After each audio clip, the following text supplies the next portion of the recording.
Good day everyone, this is your Milyonaryo channel para magbigay ng latest chika sa Pinoy showbiz. Kayla Estrada posibleng mabuntis sa 2026 magpapakasal kay Daniel Padilla? Masaya tong taong to. Alam mo yung feeling ng in love? May maganda kang trabaho ngayon, although pagod pero masaya. Ito ang interpretasyon ni Mamu Gloria Escoto, well-known Filipino tarot reader, fortune teller, at social media personality, sa ilang barahang binuksan niya para sa aktres na si Kayla Estrada.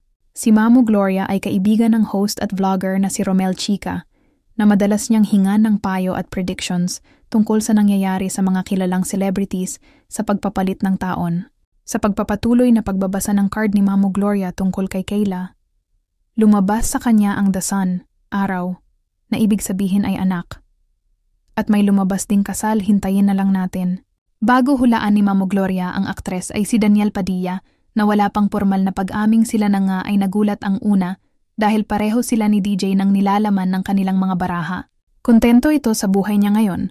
Marami sa pangarap niya ang unti-unting natupad, kaya lang pwede siyang magkaroon ng anak next year at kasal to. Sabay turo sa baraha, ikakasal siya. Interpretasyon ni Mamu Gloria. Hirit ni Romel Chica, ikakasal siya bago magkaanak? Hindi. Anak muna bago to, tinuro ang baraha. Mga second quarter to siguro, kasal. Maraming blessings na darating. Magiging masaya ang 2026 dahil siguro dito, turo ulit ang baraha sa blessing na ito. So, medyo marami itong magiging projects, pahayag ni Mamu Gloria. Tinanong ulit ni Romel Chica kung ang tinutukoy ay ang kasalukuyang girlfriend ni DJ at umuo naman ang tarot reader. Pero wala pa raw pamamanhikang magaganap sa ngayon. Pinag-iingat din si Daniel pagdating sa pera dahil pwede raw siyang ma-scam. Ingat lang siya sa pagkakatiwalaang tao. Anyway, si Mamu Gloria ang madalas dalawin ni Romel Chica para hingan ng prediksyon ng mga artista sa pagpasok ng taon. At ang isa sa nahulaan niya ay si Kim Chiu na makakabili ito ng bahay sa ibang bansa. Masaya raw ang puso ngayon ni Kim dahil sa kanyang karelasyon na hindi naman inaamin pa. Ipinakita ang old video ni Kim na binasa ni Mamu Gloria ang kanyang baraha noong December 3, 2024 at sabay sabing, ingat lang siya sa pagkakatiwalaan niya dahil pagdating sa pera ay okay siya kaya lang pwede siyang ma-scam. At heto nga sa last quarter ng 2025 ay pumutok ang balitang nag-away ang magkapatid na Kim at Lakam o Lakambini Chiu dahil naubos umano nito ang savings ng aktres na humantong na sila sa demandahan. Going back to Kayla ay positibo ang lahat ng narinig namin sa balitang magkakaanak siya at si Daniel ang posibleng ama ng nasa sinapupunan nito. Samantala, Aiko Melendez pinuri si VP Sara.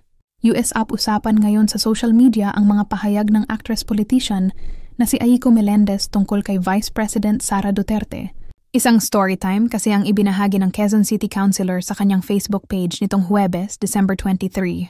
Ani Aiko, matagal na silang magkakilala ni VP Sara at ilang beses na ring nagkaroon ng palitan ng mga mensahe.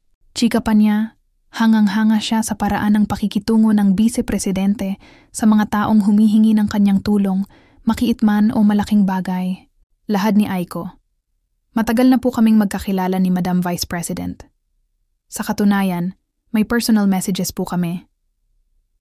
Isa sa mga hinahangaan ko sa kanya ay kung paano niya tratuhin ang mga taong humihingi ng tulong, maging simple man ito, o mas seryosong bagay. Personal po siyang sumasagot sa mga mensahe. Pangalawa po siya sa may pinakamataas na posisyon sa ating bansa, pero hindi lumilipas ang isang araw na hindi siya nagre-reply.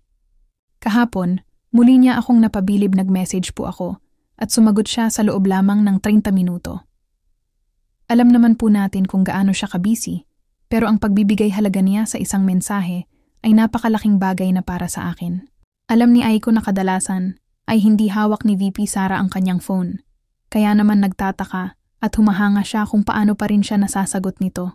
Mapapersonal man o usaping love life, kapag seryoso ang tema ng usapan, seryoso rin ang kanyang sagot. At kapag kailangan namang gumaan ang usapan, may halong saya at humor ang kanyang mga tugon. Ang kanyang katapangan bilang isang babae ay hindi matatawaran. Napakarami na po niyang pinagdaanan, ngunit hindi siya kailanman pinanghinaan ng loob. Sabi pa ni Aiko, sa huli ay nagpasalamat ito dahil kailanman ay hindi raw pinaramdam ng Vice Presidente ang bigat ng estado ng inyong posisyon. Salamat po dahil alam kong kahit anong mangyari, meron akong leader na kaibigan na laging nagpapaalala sa akin na mas mahalagang magsilbi sa bayan bago ang sarili. At higit sa lahat, kapag tama na ang panahon at oras para sa inyo, ang Panginoon mismo ang hahawi ng daan kung saan kayo talaga nararapat. Mabuhay po kayo at tunay na kulang ang salitang salamat. Hirit pa ni Aiko at yan ang ating latest chika sa showbiz. Tutok lang sa Milyonaryo Channel para sa iba pang update. Thank you for watching.